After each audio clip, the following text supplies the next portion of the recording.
Now, whistleblowing is an important tool in fighting corruption. However, whistleblower protection in South Africa lags behind international standards. The murder of whistleblower Babita Deokaran saw other whistleblowers go into hiding, fearing for their own safety. Now, there have been calls for urgent measures to be implemented to ensure the physical safety of whistleblowers. Currently, the only legislation specifically protecting whistleblowers in South Africa is the Protected Disclosures Act, and this act provides procedures in terms of which any employee may disclose information relating to an offence or malpractice in the workplace by his or her employer or fellow employees. But to give us a perspective on the plight of whistleblowers more generally, Zimbabwean activist and investigative journalist Hopewell Chin'ono joins us now from Dar es Salaam in Tanzania. Hopewell, good to have you with us. Welcome to Morning Live. Thank you so much for having me.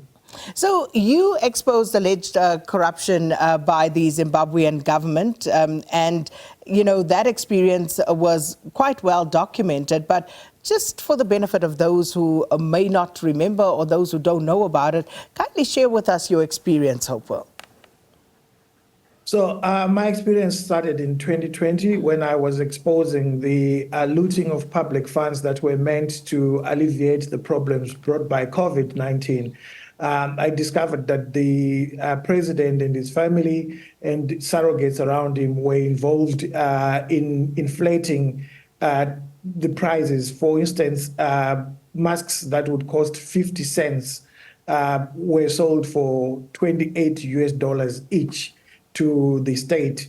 And that was industrial looting. So when I started exposing that, I was threatened by the ruling party in Zimbabwe, ZANU-PF. They had a press conference warning me that I should stop what I was doing. But as a journalist, I was doing my work, so I didn't stop. Eventually, I was arrested on the 20th of July 2020. 7 gunmen came to my home with AK-47s and dragged me out. I was detained without bail for 45 days in maximum prison.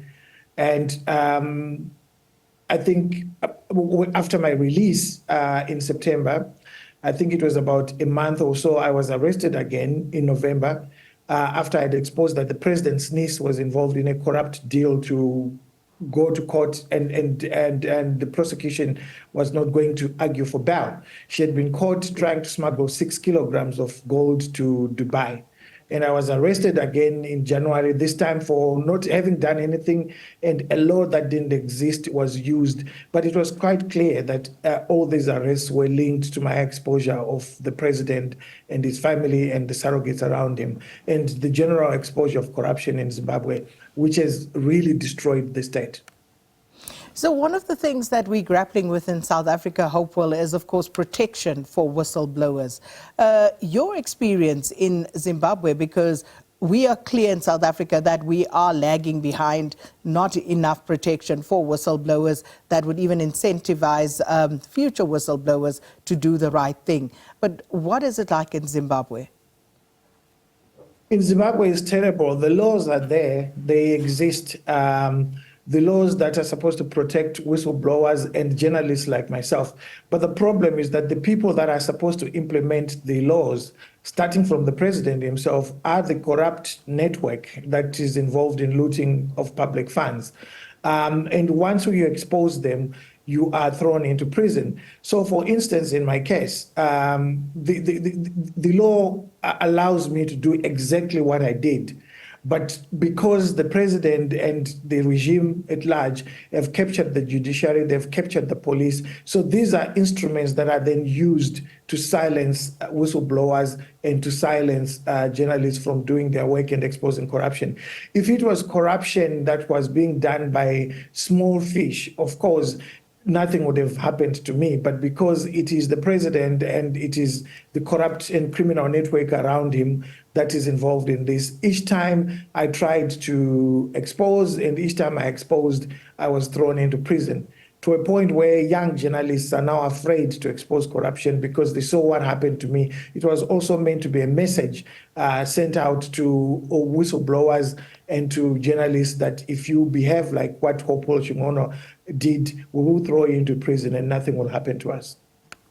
And of course, hence people say, you know, it's quite lonely being a whistleblower because there are so many repercussions, as you say, not just the potential of being incarcerated, but also being ostracized sometimes and being blacklisted, so to speak. So you spoke yesterday at the Tanzania Integrity Forum on whistleblower protections and press freedoms. And, you know, in terms of highlighting and exposing this massive looting of public funds as you did, just looking at that, and you spoke about how young journalists would probably be deterred, Hopewell. So what should we do going forward? And what can other countries do when we become aware of certain things that are happening perhaps in neighboring countries or elsewhere?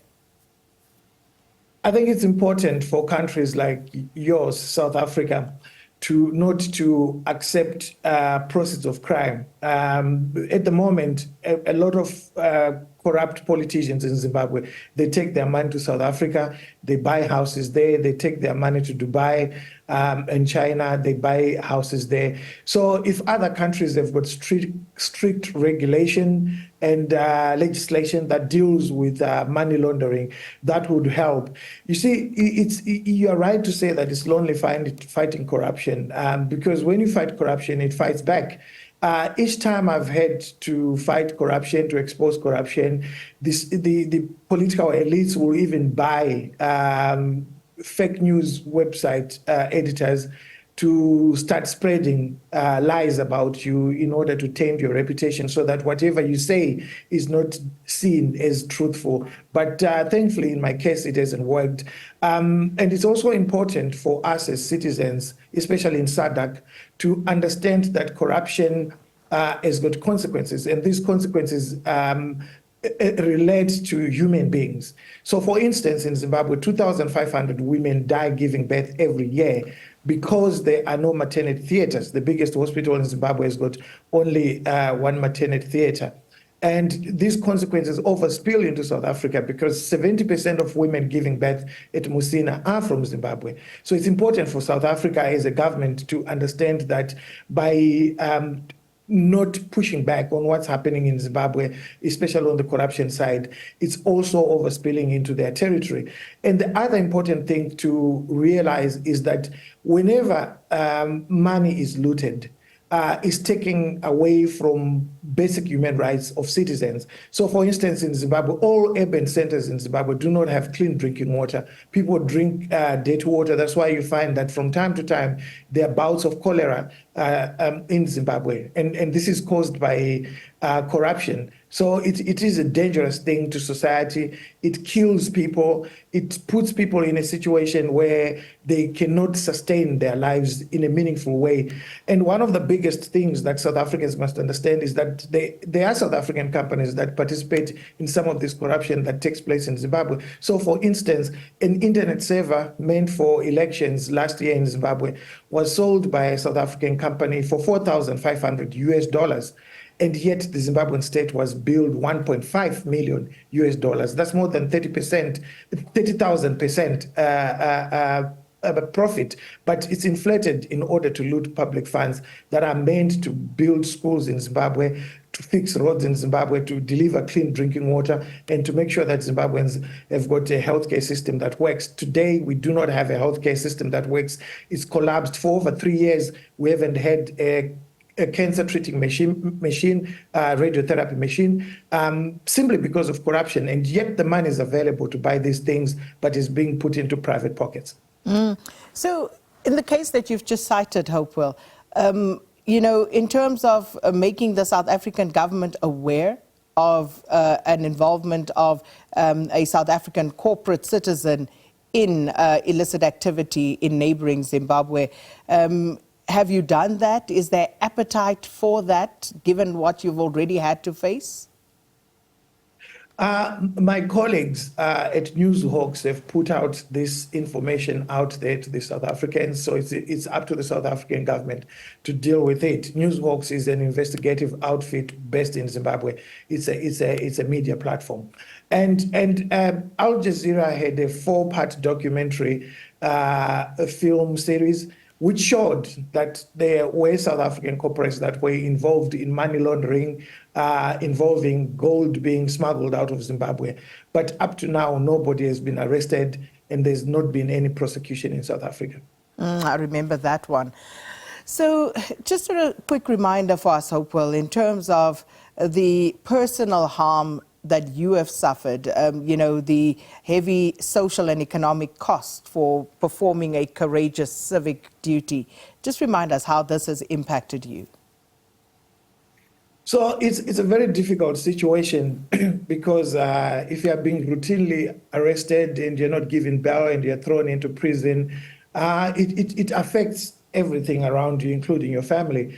At the moment, I'm out of Zimbabwe, not out of choice, but two governments in Southern Africa have picked up intelligence that there's harm being planned by the Zimbabwean state on me, and I've been advised by these two governments not to go to Zimbabwe at the moment. So that's the heavy price that one pays, that you are taken away from your family, from your people, from your community, as you pursue your professional duties as a journalist.